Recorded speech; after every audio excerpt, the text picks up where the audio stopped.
చేతిలో పెట్టిన వాడికి నా కూతుర్నిచ్చి పెళ్లి చేస్తా. సరే ఇదిగోండి చెరో 1,00,000. ఈ ₹1,00,000 3 లక్షలు అలా చేయాలబ్బా. చెప్తే ఏం పీకుతున్నావు కాబట్టి ఇంకెన్ని రోజులు ఈ పాత ఫోన్ వాడతాం? వెళ్ళి మంచి ఐఫోన్ కొనుక్కుందాం. ఏం ఉత్సాహం అండి, పరిమాణాలు ఉత్సాహం. 6 నెలల తర్వాత ఈ 6 నెలల్లో నేను మీకు ఇచ్చిన ₹1,00,000 ఏం చేశారో. మీ ₹1,00,000తో టీ కొట్టు పెట్టి 3 లక్షలు సంపాదించాను అంకుల్. సబాష్. మరి నువ్వు మీరు ఇచ్చిన ₹1,00,000తో ఏం చేయాలో తెలియక ఈ ఐఫోన్ కొనుక్కున్నా.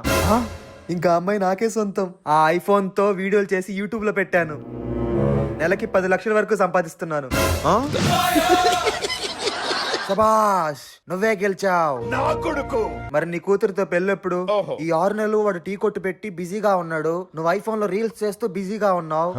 అయితే మీరు బిజీగా ఉన్నారని నా కూతురు ఒక కోటీశ్వరుడితో బిజీ అయిపోయింది. అంటే ఇంకేముంది? డెక్కడెక్కడం డెక్కడెక్కడం డెక్కడెక్కడం